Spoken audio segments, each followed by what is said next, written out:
আসসালামু আলাইকুম, আমি মুস্তাফিজ মিজান। আর গেল এক মাস ধরে আমি প্রায় হেঁটে পেরেছি বাংলাদেশের এক প্রান্ত থেকে অপর প্রান্ত। এখন আমি আছি বাংলা বান্দা দুটি হাইকিং এর ডাবল ক্রস কান্ট্রির চতুর্থ দিনে। আর এখন সময় হচ্ছে 8:17। অলরেডি আমি হেঁটে ফেলছি 7-8 কিলোমিটারের মতো। আর এখন আছি আমি সাতকানিয়ার কাঞ্চনার মধ্যে। আর গেল রাত্রে ছিলাম হচ্ছে সাতকানিয়ায় রানা ভাইয়ের বাসায়।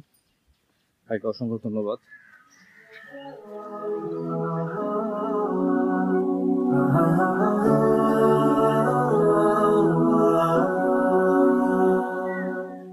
এখন আমি কাঞ্চনা হয়ে এদিকে আনোয়ারা হয়ে পুটিয়া ক্রসিং হয়ে কর্ণফুলী ব্রিজ হয়ে চট্টগ্রামের দিকে যাব। মোটামুটি এটাই হচ্ছে রুট প্ল্যান। হাই রোড দিয়ে না গিয়ে এই দিক দিয়ে যাবো, অনেক সুন্দর নিরিবিলি আর গ্রামীণ পরিবেশ।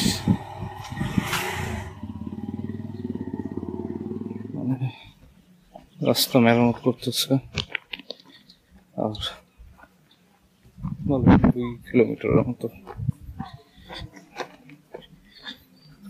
এটা হচ্ছে চট্টগ্রামের মধ্যে ছোট ছোট পাহাড় দেখা যায়, আরো আছে সামনে সবুজ ধান ক্ষেত। এটা হচ্ছে সাতকানিয়ার রাস্তা, এদিকে হচ্ছে চট্টগ্রামের আনোয়ারার রাস্তা। আমি আসছি সাতকানিয়ার দিক থেকে ভিতরের রাস্তা দিয়ে, আর এখন আমি যাচ্ছি এদিকে হচ্ছে আনোয়ারা পুটিয়া ওদিকে দিয়ে কর্ণফুলী দ্বিতীয় ব্রিজ দিয়ে আমি যাবো চট্টগ্রাম। তো এখান থেকে মোটামুটি আর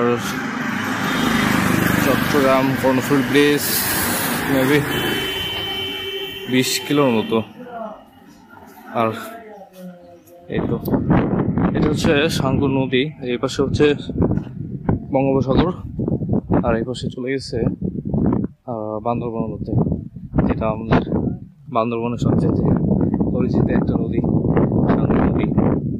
এদিকে সেটা চলে গেছে সাঙ্গু নদী। আর এটা হচ্ছে সাঙ্গু নদীর ব্রিজ। এই পাশে হচ্ছে আনোয়ারা, এই পাশে হচ্ছে বাঁশখালী।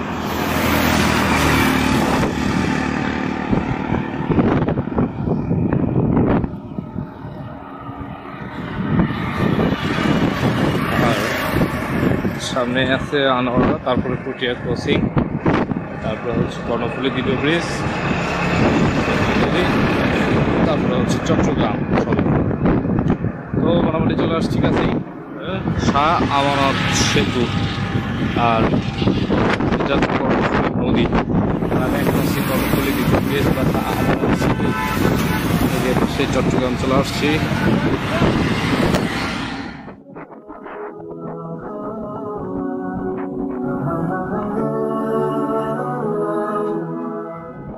চট্টগ্রাম, আর আজকে আমার গন্তব্য চট্টগ্রামে ছিল। আর তারপরে আমার সাথে যুক্ত হয়েছিল হচ্ছে যে মাসুম ভাই, আরেকজন নিজের রাফি, সবচেয়ে কম সময়ে ক্রস কান্ট্রি করা ব্যক্তি।